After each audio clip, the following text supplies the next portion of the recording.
leur amour véritablement dans le cœur n'y est plus. Leur intimité n'y est plus. Et on vit ce qu'on appelle une vie de façade. Une vie de photos. Une vie de télévision. Vous pouvez avoir un poste téléviseur à la maison. Vous ouvrez une chaîne, vous allez voir. Si c'est des stars qui chantent, qui dansent, vous allez voir qu'il y a l'animation. Mais en réalité, dans le salon, il n'y a que vous. Alléluia. Amen. Dans le salon, il n'y a que vous. Ça arrive que vous sentez réellement que non. Je suis en train de prier. J'ai gêné. J'ai fait des retraites. J'ai pris des programmes. J'ai même fait des sacrifices. J'ai donné des offrandes. J'ai fait des dons. Mais je ne sens rien. Que l'Éternel se manifeste en moi. Je viens d'annoncer ce soir que tout cela, parce que il y avait quelqu'un qui t'avait tourné le dos. Il m'envoie pendant ce programme à te dire que le temps est arrivé. Le temps de la restauration. Le temps du relèvement. Le temps du retour à l'amour, à l'amitié, à l'intimité. Le temps de revenir à son alliance. Voilà pourquoi le verset 7 dit: quelques instants, je t'avais abandonné. Mais avec une grande affection, je t'accueillerai. Et le verset 8 dit: dans un instant de colère, je t'avais, comment? Je t'avais un moment dérobé ma face. Alléluia. Amen. Alléluia.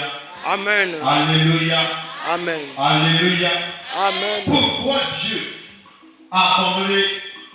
Pourquoi Dieu s'est irrité? Pourquoi Dieu a manifesté ce comportement envers nous? Il y a beaucoup de choses. Simplement parce que cette femme, elle n'était pas vilaine de face, mais elle avait un problème. Elle était stérile. La stérilité n'est pas seulement l'affaire de ne pas mettre au monde les enfants physiques. Il y a aussi la stérilité spirituelle. Il y a aussi la stérilité morale. Il y a aussi la stérilité professionnelle. Alléluia. Amen. Beaucoup de gens sont à l'attente de la conception et l'accouchement de beaucoup de choses. Vous avez des projets. Vous avez une grande vision. Vous attendez la naissance de quelque chose de bon. Mais en réalité, il n'y a rien qui apparaît. Et du coup, vous êtes comme une femme stérile. Une femme stérile que tout le monde connaît qu'elle n'a jamais eu d'enfant. Même si elle peut dire que chaque fois, quand je conçois, je passe seulement 2 mois, 3 mois, 4 mois, ça coule. Mais comme personne ne l'a jamais vu avec un bébé, on ne dira pas qu'elle est au monde. Celui qui voit de l'extérieur trouve qu'elle est stérile. Alléluia. Amen. L'église, Dieu veut tourner le dos à l'église à cause de la stérilité. Comme vous ne concevez pas, il y a plusieurs raisons, sinon plusieurs sources qui manifestent la stérilité tant dans le monde physique que dans le monde spirituel. Dans le monde physique, une femme peut se rendre stérile. Comment? Pendant qu'elle est encore fertile, quand elle commence à prendre des injections, des stérilés, je ne sais pas comment on appelle ça, des stérilés, ou des pilules pour éviter les grossesses. Et si dans sa vie, Dieu l'avait donné juste 4 enfants, et que chaque fois qu'elle se rend compte qu'elle a un retard, elle va avorter. Ou elle prend je ne sais pas quoi. Elle évacue. Le premier, le deuxième, le troisième. La 4e fois, tout ce que Dieu avait donné, selon son plan divin, est déjà fini dans le monde. Vrai ou faux?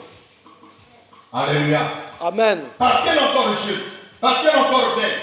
Elle trouve que moi, je n'ai pas encore les moyens pour supporter un enfant. Je ne suis pas encore en mesure de porter une grossesse. Non, je dois me garder encore. Si je porte une grossesse, tous mes amants vont me fuir.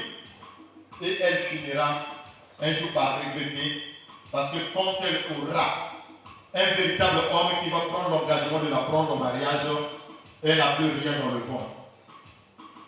Et c'est la stérilité. Est-ce que là c'est la sorcellerie? Non.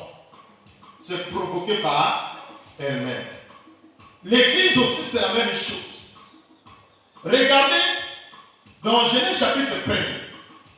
Quand Dieu a créé l'homme, il a vu qu'il n'était pas bon que l'homme soit seul. Alléluia. Amen. Dieu a créé l'homme et la femme. Dieu les a bénis. Il y a un mot que Dieu a dit. Soyez féconds, multipliez et assujettissez la terre. Non, remplissez. Alléluia. Soyez féconds, c'est une parole. Multiplier, ça veut dire qu'il faut concevoir, il faut accoucher, il faut mettre au monde. Remplissez ça, ça veut dire qu'il faut se multiplier. Ça, c'était le plan de Dieu. Qu'est-ce qui a fait que Dieu s'irrite contre les gens qui sont sortis de la postérité de Noé, qui ont commencé à bâtir une ville avec une tour? Dans Genèse chapitre 11. Pourquoi Dieu est descendu et mis de colère? Dieu les a dispersés. Parce que le plan de Dieu, c'était que les hommes se multiplient. Alléluia. Amen. Les hommes se multiplient. Au fur et à mesure qu'ils se multiplient, ils commencent à peupler la terre. Parmi nous, il y a des gens qui sont nés, c'est pas à 200, 300, à 1000 km de Pointe-Noire. Alléluia. Amen. Mais là où il est né, aujourd'hui se trouve à Pointe-Noire. Il ou elle commence à mettre au monde. Ses enfants l'habitent où? Pointe-Noire. Alléluia. Amen. Ces enfants demain vont mettre au monde, c'est pas à Diosso. Et au fur et à mesure, la population va se tendre. C'est ça le plan de Dieu. Il fallait que la surface de la terre soit totalement peuplée par les hommes. Mais malheureusement, quand ces gens ont vu qu'ils étaient un, il y avait une seule langue, avec les mêmes mots, ils avaient le même langage, ils ont dit on ne va pas se disperser. Pour ne pas se disperser, qu'est-ce qu'il faut faire? Nous devons bâtir une ville avec une tour, donc une grande maison à plusieurs étages qui va aller dont le sommet va aller jusqu'au ciel. Donc tous les nouveaux-nés, nous allons habiter que là. Tous ceux qui naissent, s'il y a des morts, ceux qui vont mourir, vont laisser les maisons, on va les enterrer, d'autres personnes vont occuper et on va rester ensemble. Est-ce que c'était une mauvaise chose? Non. Est-ce que Dieu n'aime pas l'unité? Non. Est-ce que Dieu ne voulait pas que les gens soient un? Non. Mais le plan de Dieu, c'est que Dieu voulait que l'on qu'on s'éparpille d'abord, qu'on avance. Ce message est à la fois évangélique et prophétique pour l'Église. Vous savez, à force de demeurer longtemps dans un même endroit, surtout quand vous ne voulez plus faire la volonté de Dieu, quand vous ne voulez plus servir Dieu, Dieu est obligé de vous disperser. Et cette dispersion-là, ce n'est pas seulement le papillement des gens. Tu es en train de faire quelque chose. Dieu est obligé de disperser ce que tu veux faire. Pourquoi? Parce que tu ne t'occupes plus. Il y a des gens que Dieu a donné un don. Dieu dit, va, fais ma volonté. Je t'ai envoyé à la lumière divine. Ton rôle, c'est d'aller encadrer les enfants. Je t'ai envoyé à la lumière divine. Ton rôle, c'est pour chanter. Je t'ai envoyé à la lumière divine. Ton rôle, c'est soutenir les veuves et les orphelins. Je t'ai envoyé à la lumière divine. Ton rôle, c'est d'aller à l'école étudier. Demain, tu deviendras un cadre. Tu vas embaucher les autres. Alléluia. Amen. Dieu te dit, je t'ai envoyé à la lumière divine pour que tu puisses aller amener les autres qui sont encore dans la perdition. Tu es un gagnant d'âme. Tu as une grâce. Mais malheureusement, quand tu arrives, tu ne fais plus la volonté de Dieu. Tu fais autre chose. Tu tombes dans le piège des autres. Or, la foi des autres n'est pas toujours la meilleure.